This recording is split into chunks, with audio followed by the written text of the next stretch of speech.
Marine, Bonjour.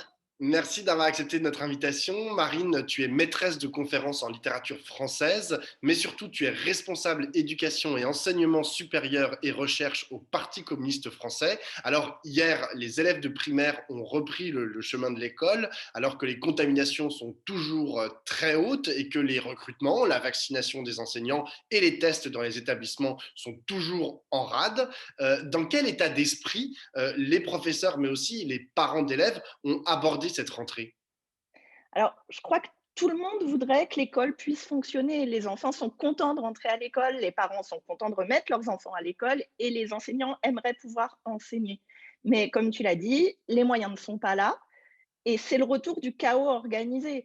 On a tous peur, peur de la maladie, puisque rien n'est fait pour nous protéger, et puis peur de la fermeture de classe, parce qu'en fait, dès maintenant, des classes recommencent à fermer.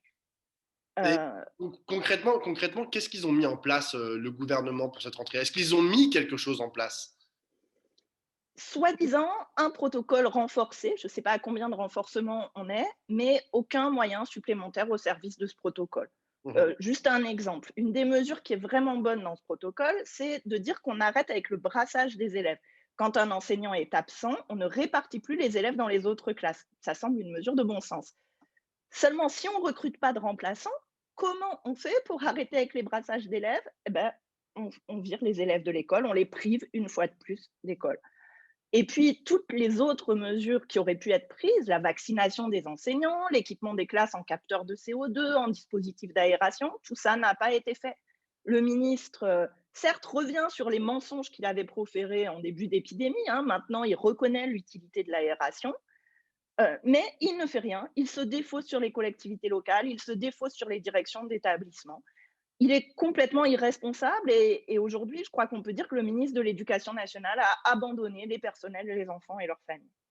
Ouais, mais alors, en fait, c'est parce que je l'ai écouté, il disait, c'était le 19 mars dernier, il disait que les enfants qui sont contaminés, la plupart du temps, quand on remonte la chaîne de contamination, c'était pas à l'école qu'ils étaient contaminés, mais c'était en famille. Donc, en fait, c'est ça, tout part de là, en fait, tout part de cette conviction qui est, je sais pas si elle est étayée par les faits, que à l'école, il n'y a pas de transmission du virus. C'est C'est ça qui est dans la magique. tête de Blanquer. Il suffirait de rentrer dans une école pour que le virus ne circule plus. Je pense que c'est complètement magique. Alors évidemment, comme on teste personne à l'école, c'est sûr qu'on ne peut pas remonter une chaîne de contamination dans les écoles. Et c'est assez facile d'affirmer que ça vient des familles. Ceci dit, c'est un peu la politique générale de ce gouvernement. Il suffirait d'affirmer que le virus ne circule pas pour qu'il ne circule pas. Je crois qu'on est en train de constater, après un an d'épidémie, que ça ne marche pas comme ça, en fait. J'ai lu qu'il y avait des consignes, donc tout à l'heure tu parlais du brassage, notamment le brassage à la cantine. Il y avait des consignes qui ont été données pour que les enfants ne brassent pas trop à la cantine. Qu'est-ce que ça veut dire concrètement? Concrètement, ça veut dire que les directions d'établissement sont censées organiser plusieurs services, faire en sorte que les enfants mangent toujours avec les mêmes personnes. Là encore, en fait, rien n'est pris en charge par le ministère, aucun aménagement des locaux, aucune réquisition de locaux supplémentaires, aucun dispositif qui permettrait aux enfants de manger, par exemple, en plein air. Rien, tout repose sur les directeurs, les directrices d'école, qui sont déjà, on le sait, surchargés, et qui bricolent au mieux en fonction des locaux et des moyens dont ils disposent. C'est qu'un problème de moyens. Ce que tu dis, c'est que le gouvernement, le ministre de l'Éducation nationale en l'espèce, n'a pas voulu donner à l'Éducation nationale, en fait, aux écoles, ni les tests, ni la vaccination, ni l'ouverture des classes, ni comment on dit, embaucher plus de personnel. C'est ça qu'il aurait fallu faire? Oui, je crois que là, dans l'immédiat, l'école, elle a besoin d'un plan d'urgence.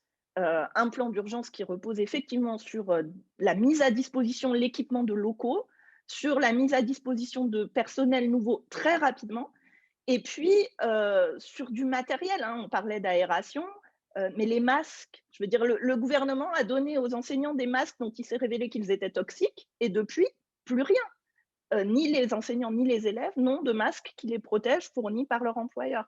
Donc, il y a un plan d'urgence à mettre en œuvre qui relève effectivement des moyens et puis qui relève aussi des contenus. Parce qu'en attendant, aucun aménagement des programmes scolaires n'a été fait. Ça fait un an que les classes ferment les unes après les autres Et aujourd'hui, on va demander à des élèves de passer le grand oral du bac, on va demander à des élèves de passer le brevet comme si de rien n'était.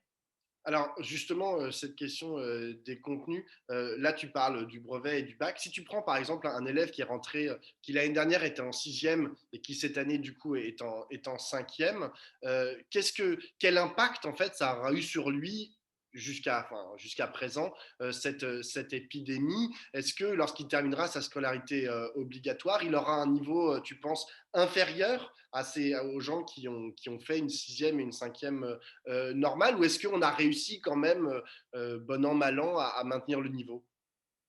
Ce qui est sûr, c'est que quand on interrompt l'école, on interrompt les apprentissages et on fait pire que ça, on recule. Quand l'école s'arrête, on ne peut pas demander à un élève de rester élève, de continuer à progresser sans l'école.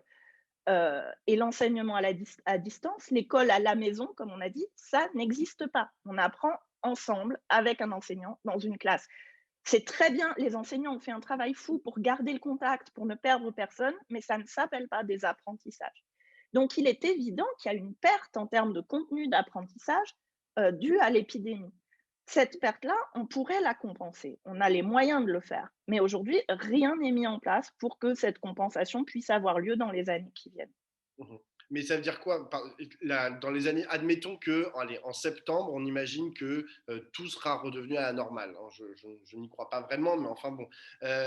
Qu'est-ce qu'on va faire en fait avec ces élèves qui ont perdu, entre guillemets, ou en tout cas qui ont souffert d'énormes carences pendant plus d'un an? Comment on fait pour que ben, cette année-là, en gros, ne soit pas trop problématique pour l'ensemble de leur scolarité? Bah, déjà, je pense qu'il y a une urgence à régler, c'est qu'on n'utilise pas cette année-là pour les sélectionner. C'est-à-dire que, par exemple, Parcoursup, on le met en veille, au moins pendant un an, parce qu'il n'est pas normal qu'on trie les élèves sur les apprentissages réalisés dans une année de crise. Ensuite, il faut aménager les programmes, c'est-à-dire qu'il faut lisser les programmes sur 2 ou 3 ans, pour permettre aux enseignants de rattraper ce qui n'a pas été fait de manière tout à fait logique pendant cette année. Hem Et pour ça, il faut aussi donner du temps aux enseignants. Donc réduire durablement les effectifs par classe, c'est en plus une des conditions pour que la rentrée de septembre soit possible dans des conditions sanitaires, correctes, mais ça permettra aussi aux enseignants de mieux rattraper les difficultés, occasionnées par l'interruption scolaire. Réduire les effectifs et puis allonger le temps passé à l'école. Je crois qu'aujourd'hui, ça fait des années qu'on diminue le temps scolaire. Les enfants, depuis le début des années 2000, en primaire, ils ont perdu quasiment l'équivalent de 2 ans de scolarité. C'est énorme.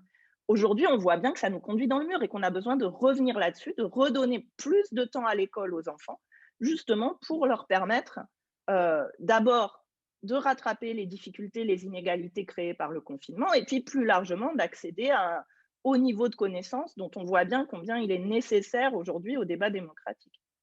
Je lisais dans une tribune au JDD, Jean-Michel Blanquer, qui affirmait qu'il ne fallait pas que tout soit écrasé par la réalité sanitaire. Est-ce que tu partages dans une certaine mesure cette affirmation? Moi, ce que je partage, c'est la nécessité que les enfants aillent à l'école. Je pense en effet que même en temps de crise sanitaire, une interruption scolaire, c'est très grave.